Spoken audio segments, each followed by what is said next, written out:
You won't believe this exists in Japan. Here's something that feels unreal about Japan. Their trains are almost completely silent. No loud conversations, no phone calls. Everyone stays quiet. Talking loudly in trains is actually considered rude.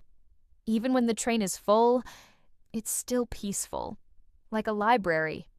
People respect each other's space and keep noise to a minimum.